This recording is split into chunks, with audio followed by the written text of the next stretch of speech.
1019 KACQ. Good afternoon. I'm Casey Chapman here with your local Lampasas area news. This newscast is a service of Hawk Power Ranch and Supply. It was an easy day for LPD yesterday. It remained quiet throughout the overnight hours. Officers got started in the mid-morning hours with the arrest of 22-year-old Lane Thomas Cardenas of Lampasas in person at the PD on an LPD warrant for engaging in organized criminal activity. Dispatchers sent them out on 2 reported frauds in the 10 o'clock hour within 40 minutes of each other. The first in the 900 block of East Avenue G, the other in the 200 block of West 8th. Officers were sent out to track down a reckless driver that came in from the 4400 block of South 183, and a third fraud case popped up in the 8 o'clock hour last night on Chris Avenue. LPD wrapped up their night responding to a disorderly conduct call in the 700 block of South Key just past 9 last night. The burn ban is still lifted until May the 7th. Stick around, more Lampasas local area news is just moments away. An old friend the other day lives in a town about 40 miles from here. Hadn't seen him in a long time. Glad to renew the acquaintance. After talking old times for a while, I asked him why he was in town. Said he came here every so often, mostly to go to Hawk Power's Ranch and Supply to pick up feed or renew his feed contract. Really, I says, do they treat you right? Oh yeah, he says. I check around on prices here and they're right on down there on cattle feed, especially if you contracted. Store inside's pretty good too, he says. Get your blue jeans or a pair of boots if you need them. Better selection of clothes and ranch stuff too than you can find around here anywhere. Pretty good recommendation, I thought. Off Powers Ranch and Supply in Lampasas. As more and more Lampasas County residents get the COVID vaccine and we all return to some semblance of normalcy, that has business owners scrambling to find employees to fill open slots.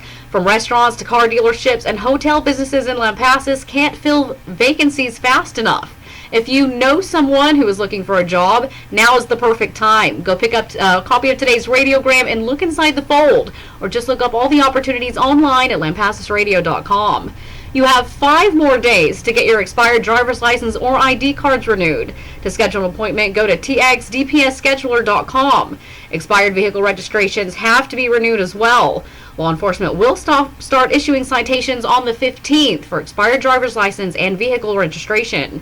While Biden's executive order may not affect too many gun owners, some are worried about the precedents that it sets. President Biden wants to tighten regulations of, quote, ghost guns and pistol braces. Guns rights expert Edwin Walker says much like the term assault rifle, the term ghost gun is made up. This will embolden their propaganda to the public by giving these items very scary names, so they'll be afraid of them. He says while this order is going after low-hanging fruit, he worries this type of move could become the norm. The easier time that they have it to, get these executive actions forward, then the easier they are going to feel it's going to be to either have other executive actions that do affect millions and millions of gun owners, or the U.S. Congress will say, see, there wasn't much pushback when we did that, so let's go even further. Austin York, TSN News.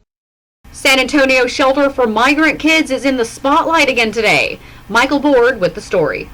GOP Congressman Tony Gonzalez visiting the makeshift shelter at the Freeman Coliseum today, where there are allegations of sexual abuse. This is part of the dangers when you pop up these migrant facilities, is you open ourselves up for issues.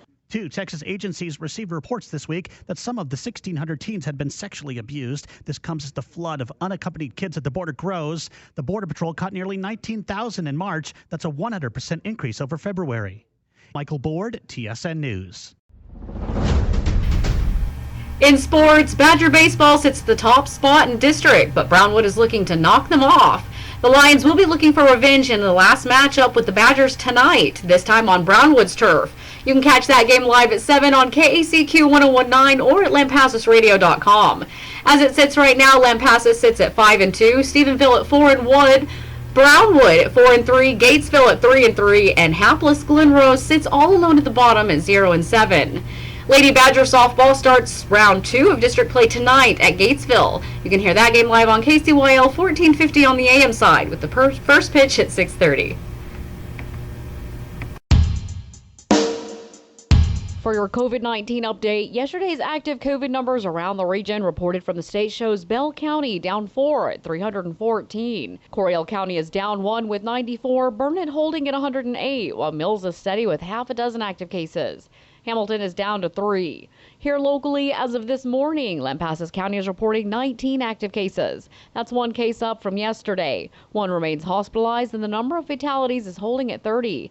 The number of total cases sits at 2,125, and over 2,400 county residents have been fully vaccinated. And as of Wednesday, about 17.5% of Texans, that's 29 people, have been fully vaccinated. Thank you to our viewers. We'll see you again on Monday. I'm Casey Chapman here with your local Lampasas area news. 1019